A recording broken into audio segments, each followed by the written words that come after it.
Welcome dear students into yet another video lecture of English teaching and training. Dear students, we are talking about class 12th General English New Pattern Question Paper session November 2020 onwards. Dear students, we have already talked or rather discussed about the section A and section B of this very new pattern of General English. तो हमने पहले से ही उस पर बात की हुई जो पार्ट 1 है इस वीडियो लेक्चर का, अगर आपने नहीं देखा है तो आप उसको देख सकते हैं। वहाँ पे हमने बात की ये जो क्लास 12th का general English new pattern question paper आने वाला है नवंबर 2020, that means from this very year. तो सेक्शन ए और सेक्शन बी पे हमने डिस्कस किया हुआ है कौन से क्वेश्चंस वहाँ पे आएंगे और एक बच्चे को किस तरीके से अपने आप को प्रिपेयर करना होगा। Dear students, today we are going to talk about section C and section D कि वहाँ पे कौन से क्वेश्चंस एक बच्चे को फेस करने होंगे and how a student must be well equipped and informed about the new pattern of this very question paper which is supposed to be started from November 2020। चलिए बात कर लेते हैं सेक्शन सी के बारे में जिसका नाम ग्रामर रखा गया है। तो इस सेक्शन में आपको कौन से क्वेश्चंस फेस करने पड़ेंगे।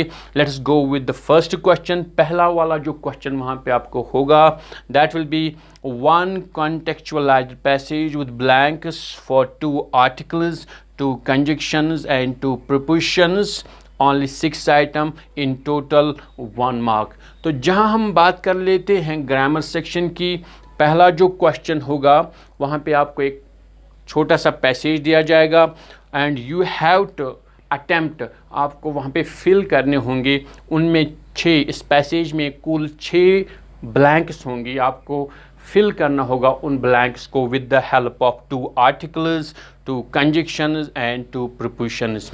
One thing is there students, आपको एक बात जहन में रखनी है, it will be a contextualized passage, यानी यहाँ पे जो आर्टिकल्स, कंजक्शंस और प्रीपोजिशंस आप सोचेंगे कि हम कौन से यूज़ करेंगे। Yes, it is according to the context of that very passage.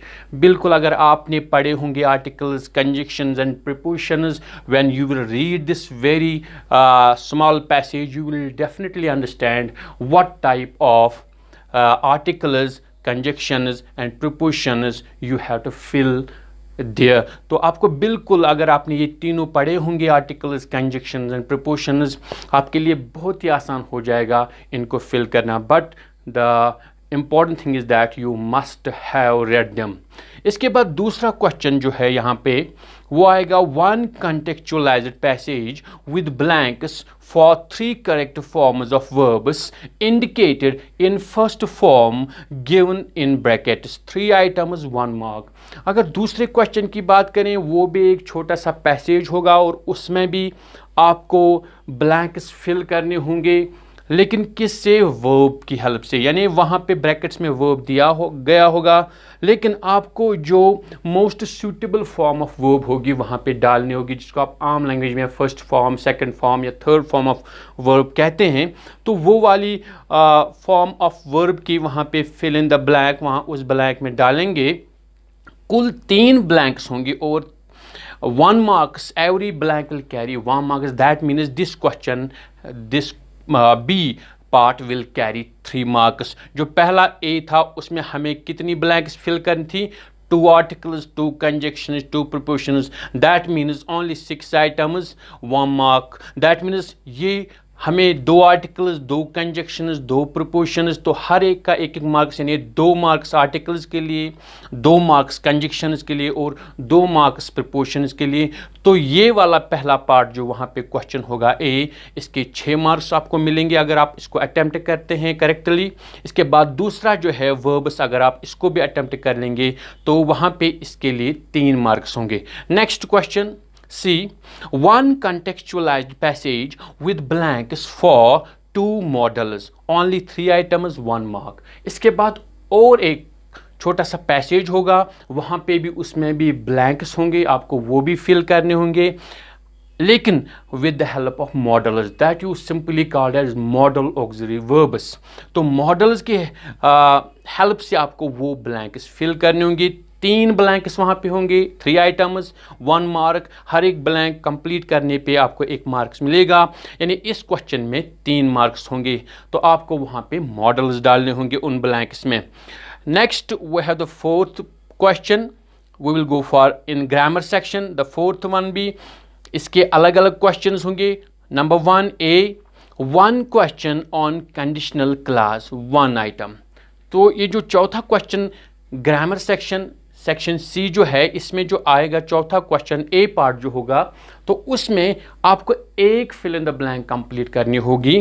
तो वो किस पे होगा? कंडीशनल क्लास पे। या आपको कंडीशनल क्लास वहाँ पे बनाना पड़ सकता है, या आपको वहाँ पे 2 सेंटेंस को मिला के एक को कंडीशनल क्लास बनाना होगा और दूसरे को मेन क्लास, जो कि आपने पढ़ा ही होगा, how to make conditional clause और what are actually conditional clause, जिनको हम आमतौर पे इफ क्लासेस भी कहते हैं। बी जो दूसरा क्वेश्चन होगा, 1 question relative class on relative class. तो रिलेटिव क्लास भी आपने पढ़ा ही होगा, तो इसके मुतल्लिक भी एक क्वेश्चन वहाँ पे आएगा, 1 मार्क्स उसका भी होगा वहाँ पे।